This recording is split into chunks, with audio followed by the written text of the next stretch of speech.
Good morning students, welcome to you all 11th standard commerce. In this video we are going to discuss unit 2 forms of business organization, chapter 6 joint stock company. Today topic we are going to discuss 6.03 memorandum of association. What is meant by memorandum of association and what are the contents of memorandum of association. Then second one, articles of association. So what is meant by articles of association and what are the contents. Let's see one by one. So memorandum of association MOA is a legal document prepared in the formation and registration process of limited liability company to define its relationship with shareholders. It reveals what powers it has and what activities the company is permitted to undertake. So the MOA memorandum of association is a legal document. MOA tells about relationship of shareholders. So it tells about what is powers of the company and what are all the activities engaged. So any act of the which is not mentioned in a MOA is said to any act of the company outside the scope outlined in its memorandum is said to be ultra vires and is not binding on it. Okay, so any act of which is not mentioned, so MOA is said to ultra vires. So it is the constitution of the company in its relation to the outside of the world. Okay, is tell about the what is the relation with outside of the world. It is a public document and any person dealing with the company is presumed to have the sufficient knowledge of it. So it is a primary document of a company. So constitution means it contains all the rules and regulation of the company. So how it deals with the outside of the world. So a person who is dealing with the company can have the details and knowledge and a memorandum of association. So next we are going to see contents. What are the contents of memorandum of association? First one, name class. Second, situation class. Third one, objective class. Next, liability class. And fifth one, capital class. And sixth one, association class. First one, name class. The name class requires to state the legal and recognized name of the company. So the company name is allowed to be registered if it does not bear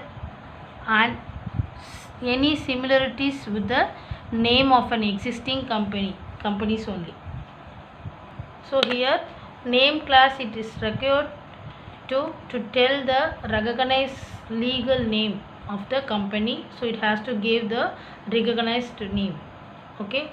So the company register only allowed to the register if does not show any similarity with the name of existing company. It should not be the same name of any other existing company. That is called the name class.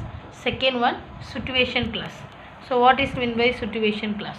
So the registered office class requires to show the physical location of the registered office of the company. So it is required to keep all the company registers in this office.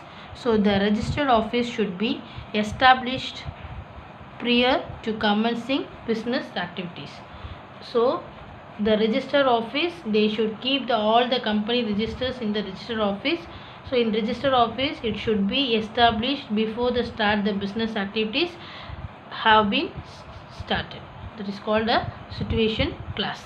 Next one, objective class. So the objective class requires to summarize the main objective for establishing the company with reference to the requirement for shareholding and use of financial resources. So what is the main objective and what are the main goals starting the company, and it also mentioned in the objective class about the auxiliary objectives which is need to achieve the main objectives. So it is required to state the ancillary objectives. It is those objectives that or required to facilitate the achievement of the main objectives. So the objectives should be free of any provisions or declaration the contravene laws or public good. So these objectives no way should affect the public good. Once more, so the objective class, what is the main objective and main goal? So start the company, it is also mentioned, and about the ancillary objectives which is need to achieve the main objectives. So these objectives no way should affect the public good. Liability class. So the liability class requires to state the extent to which shareholders of the company are liable to debt obligation of the company in the event of the company dissolving. There are the companies limited by shares and limited by guarantee. So liability class is mentioned about what extent to shareholders the company are liable to the debt and which is the company. So the company going to dissolve, the company must have any debts. So the debts has clear to be the shareholder, and to what extent the shareholders are liable to the debt. So these company limited by shares and limited by guarantee and also unlimited liability. The next one, capital class. So the capital clause requires to state the company's authorized share capital, the different categories of shares and the nominal value of the shares. It also requires to list the company assets under this class. So capital class, there should be mention of the company share capital. It should give the minimum value of each shares, but it should also give the different types of shares issued, and it should also contain the company properties details. That is called a capital class. Next one, association class. So the association class confirms that shareholders bound by the memorandum of association are willingly associating and forming a company. So it is required 7 members to sign an memorandum of association for public company and not less than 2 people for memorandum of association of a private company. So the signing must be done in the presence of witness who must also append his signature.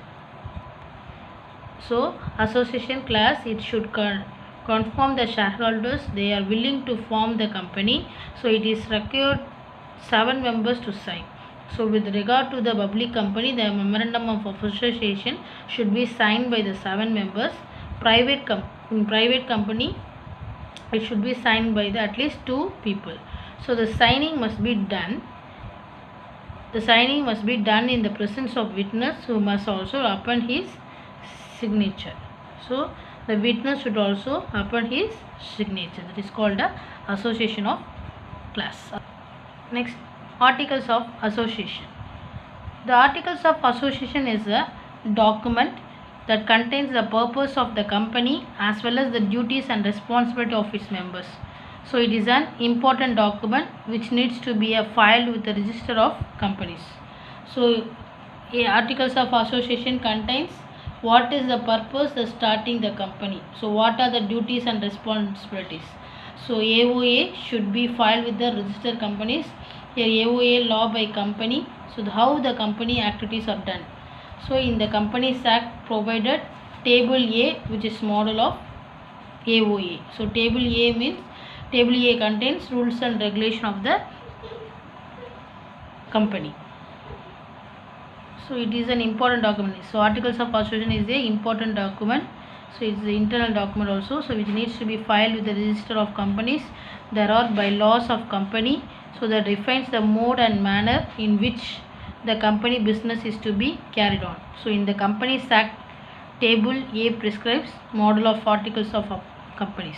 So the table A is a document contains rules and regulation for the internal management of the company. So a company which does not have a separate articles of association may adopt table A. The next one, what are the contents of AOA? First point, amount of shares, capital, value and types of shares. Second point, right of each class of shareholders regarding voting, dividend, return of capital. Then third point, so what are the rules regarding issue of shares and debentures. Then next, procedures as well as the regulation in respecting making calls on shares. Next one, manner of transfer of shares. 6 point, declaration of dividends. 7 point, borrowing powers of the company. Then 8 points, rules regarding the appointment, remuneration, removal of directors.